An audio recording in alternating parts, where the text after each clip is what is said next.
subscribers, go subscribe already. Hit the fucking like button and subscribe before I knock your ass out, man. I ain't fucking with you, man. UFC Vegas 31 back at the Apex after a wild UFC 264 card that was sold out. Sold out T-Mobile Arena. We'll be briefly going over that card and then, of course, go over the main card for this weekend.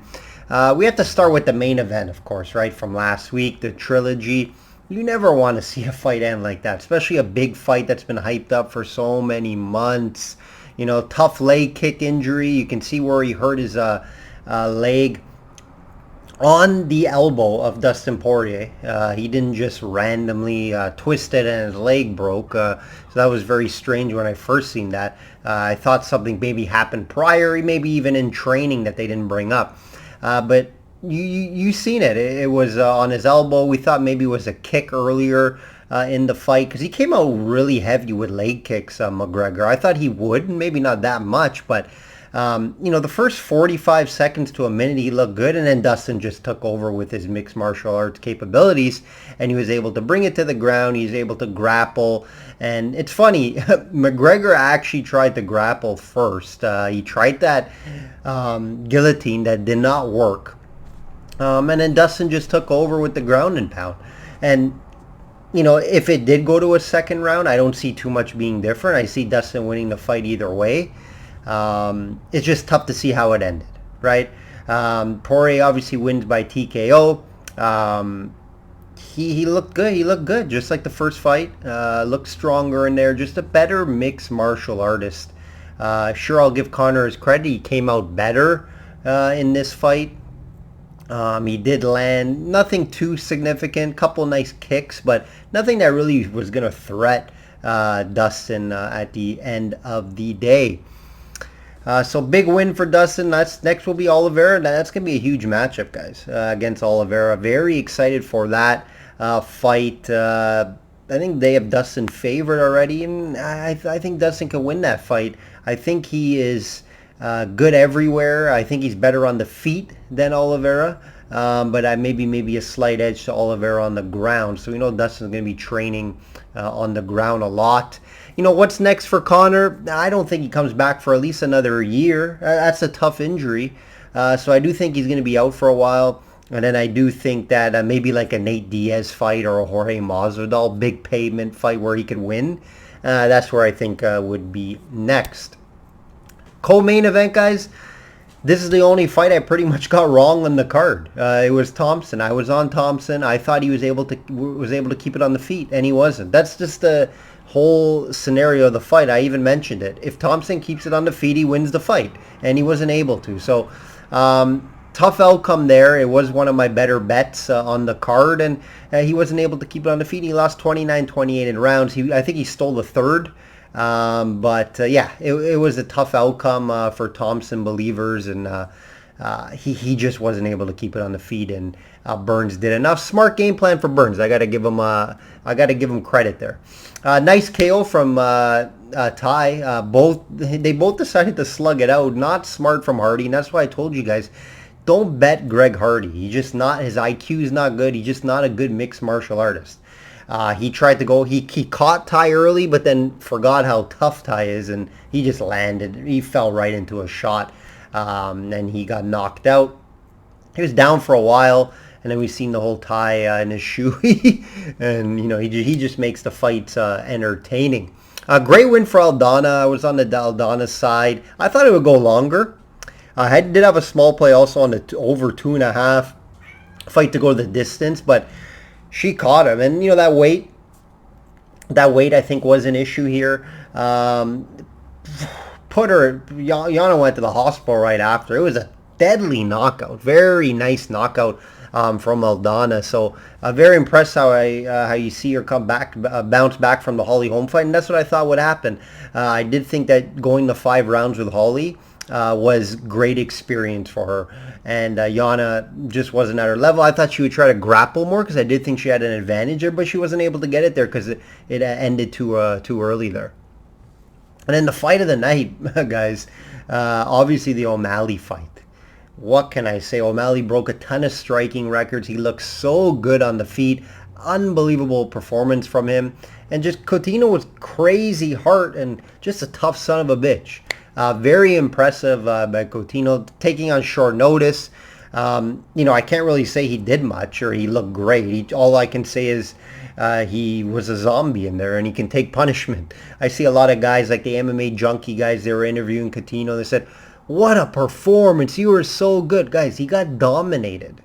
He got dominated for 3 rounds. All I can say about the guy, he has heart and he can take a punch. There's nothing really else I can say. He's 9-5 for a reason, guys. He's 9-5. Just keep that in mind.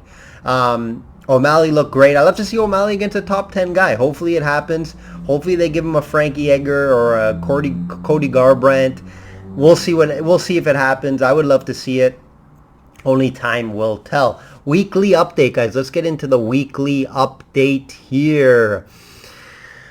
So we're still at 65% best bets long term, 19 months now. 19, 20 months. We did have Thompson. As the best bet. The only fight that I lost on the card happened to be the best bet. That can happen from time to time, guys. Every fight on the main card pretty much got right. Minus the Thompson fight, and that turned out to be the best bet. Euro Cup, guys, coming off an Italy outright winner. Plus 1,100 from the start of the tournament. I gave it out for free to subscribers to the YouTube channel, and of course my subscribers and clients. Too much value on Italy all tournament long. We took advantage of the value. I bet a draw as well in the final. That cashed. So a nice finish to the Euro Cup. Very profitable Euro Cup thanks to Italy. And we also had some big Euro. We hit some big score props. Props. We hit Kane, top England scorer.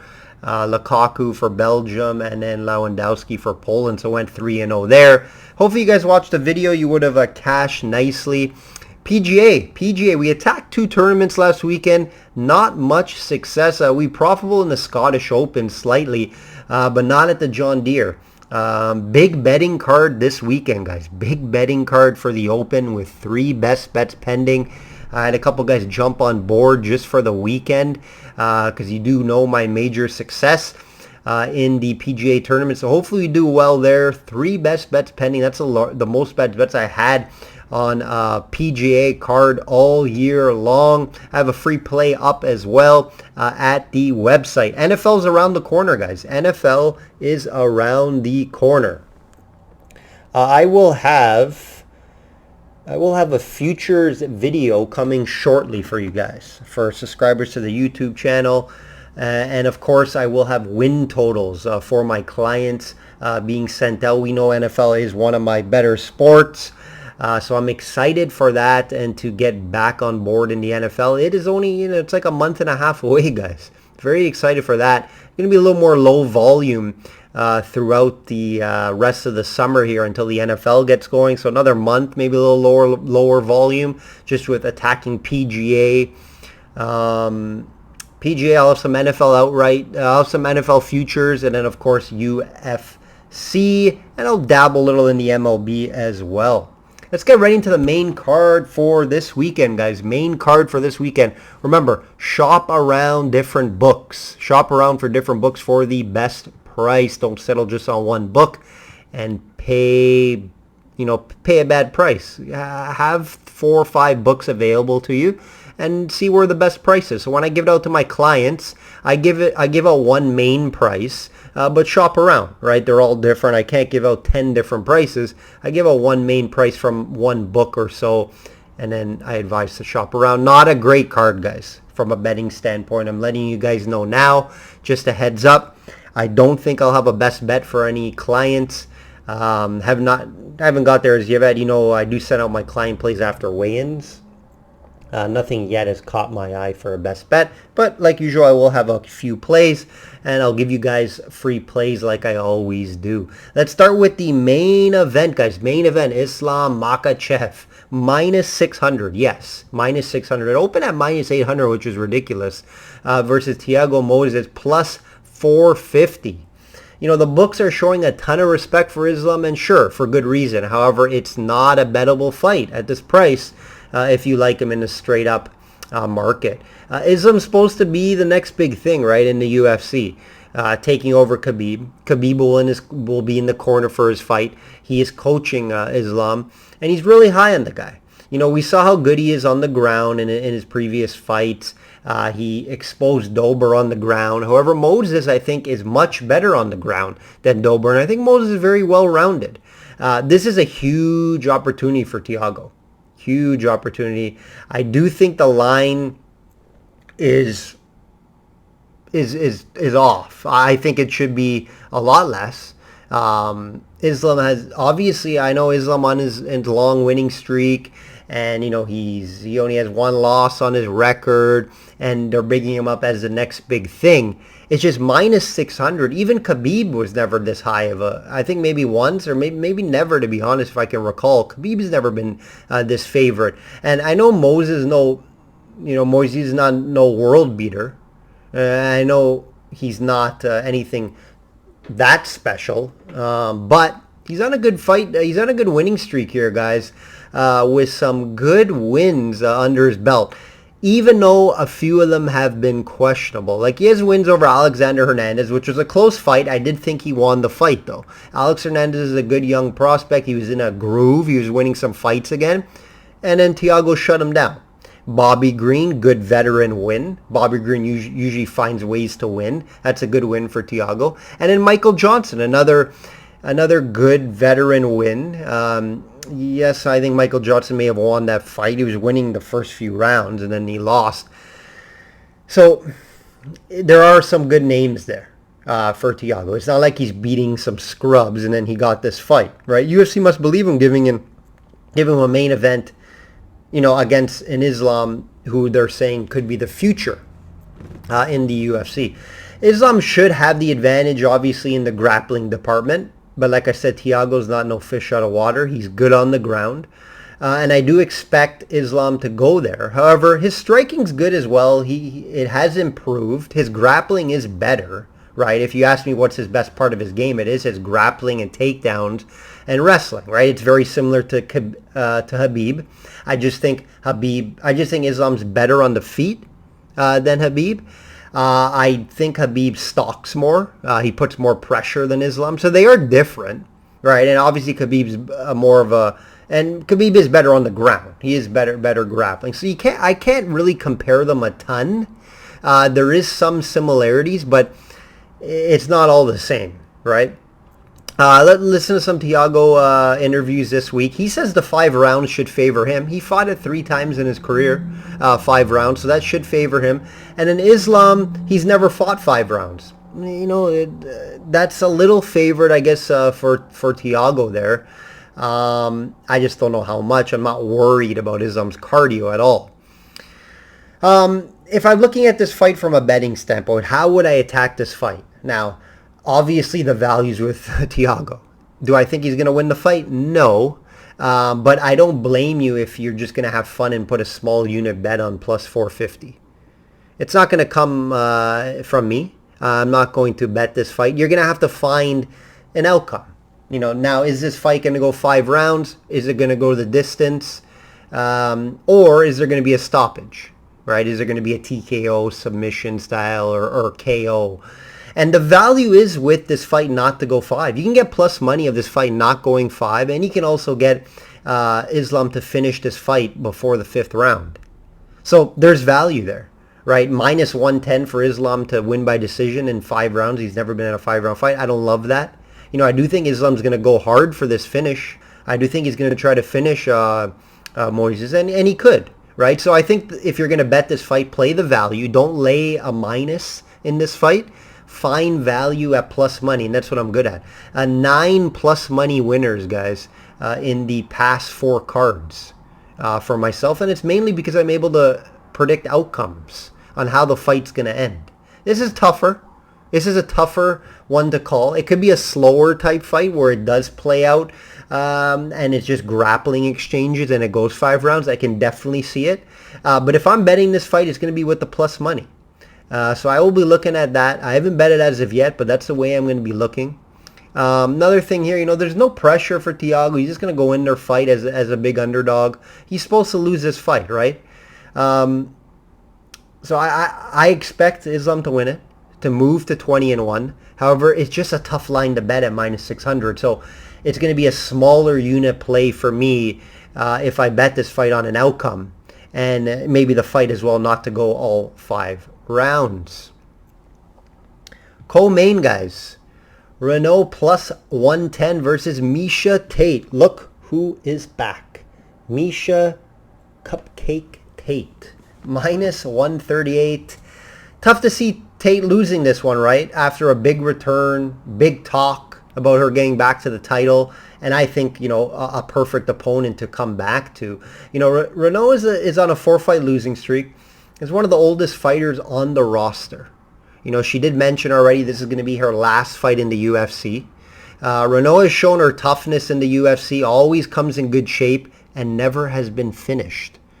So that's a big statement. Never has been finished. A lot of girls in the UFC has been finished. It's gonna come down to this, right? How is Miesha Tate's grappling gonna look against Renault? We know Miesha Tate should be the better grappler. On the feet, maybe lean Renault.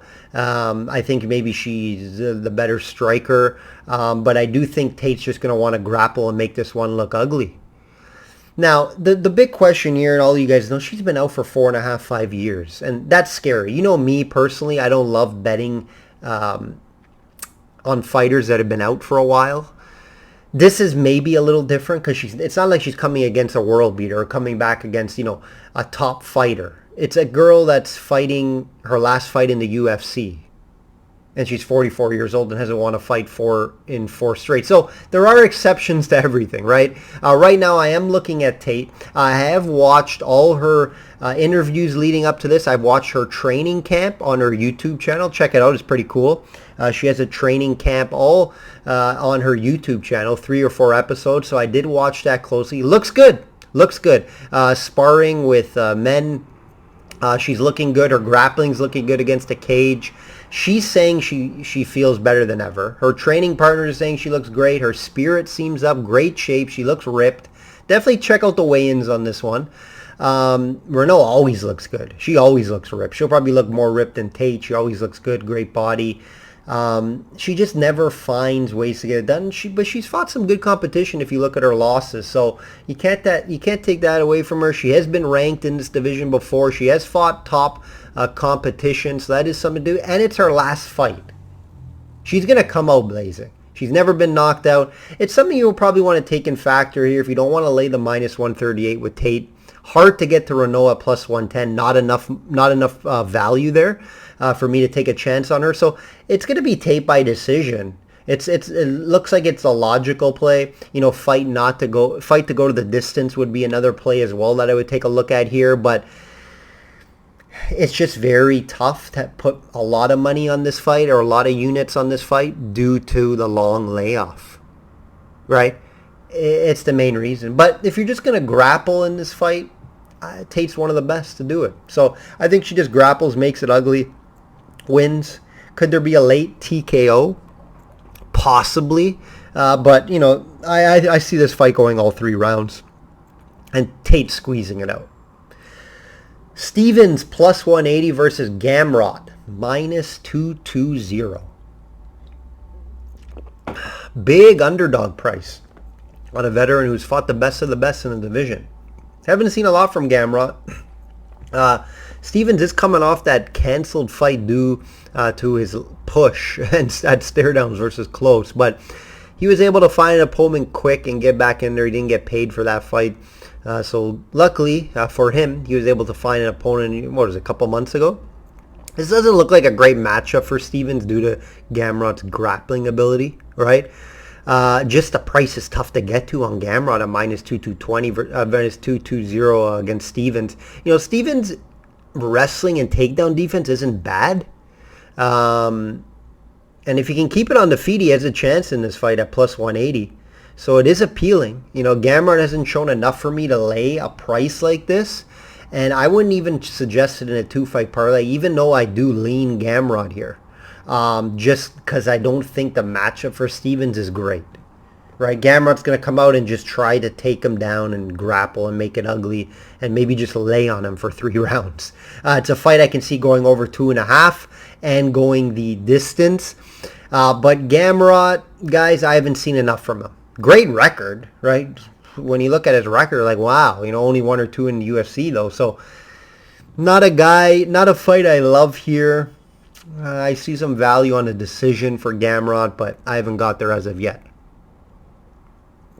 Vieira is back after that disappointing performance. And, guys, he's laying minus 250. It's ridiculous.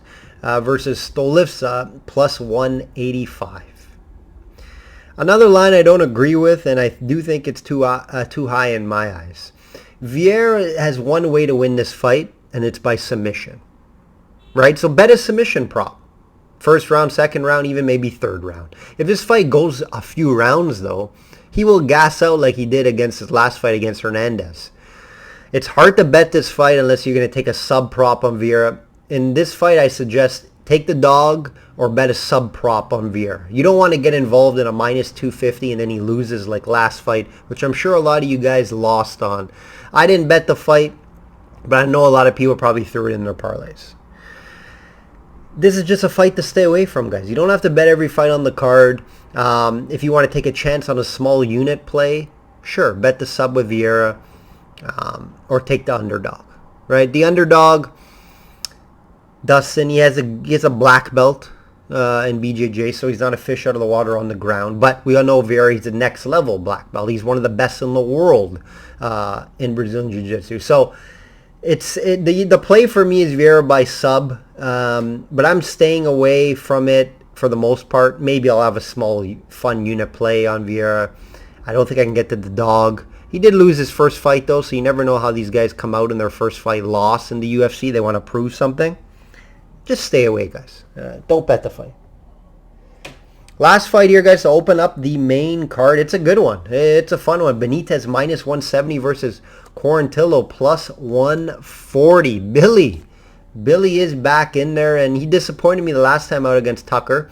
I like to bet on him because he used to fight for your money, but I don't like the matchup for him here. Benitez, he's just very experienced, and he's fought some good guys in this division. We were on Benitez last time out versus James, and he just ran through him. Benitez should come out strong with his leg kicks like he always does. One of the best kickers in the UFC. I just see more volume from Benitez. The leg kick should cause a problem to Quarantillo. Maybe he'll catch him. Quarantillo's not the strongest guy in the world. Seems very fragile. He's durable. And he can hang around and fight by mixing everything in. Benitez usually has issue with wrestlers. I just don't see Billy as being a guy that can just bully him. He's not strong enough. He's not going to be able to just bring this to the ground. It could be a close fight. It could be one of those sweat job fights and you realize, oh, why the hell did I lay minus 160 or minus 170 on Benitez? And this just went 3 rounds and it's going to go to the judges and it's going to be super close. It could be because Billy will fight for your money, like I said. But I do think it's a bad matchup for him. I do think Benitez is the stronger fighter. I think he's a better striker. And I think if it does get to the ground, Benitez could scramble and get up. It's just the only thing that scares me a little bit. Benitez did take this on short notice. However, he was in shape because he was training for another fight. So I don't think it will be a huge issue. I don't mind Benitez in a parlay. I don't like laying the minus 160 or minus 170. And I don't really have a say on the outcome. It could be a late Benitez stoppage due to some strikes, or it could just go decision and Benitez wins by volume. So I think it's more if you guys play 2-fight parlays, what I suggest. I never suggest anything over 2 fights in a parlay or 2 team in a parlay unless you guys are just recreational bettors and like to have fun. But I do like Benitez minus 160 or minus 170 in a parlay. That will do it, guys. That will do it for the card. Hopefully you guys took something from that, breaking down the fights and gave out a bunch of free picks like usual. Hope you guys are tailing the videos. We hit more than we don't every video. And if you are interested and you want my best bets in all sports, check out systemsportscapping.com and become a client today. Like I always say, guys, bet smart and know your limits. Take care.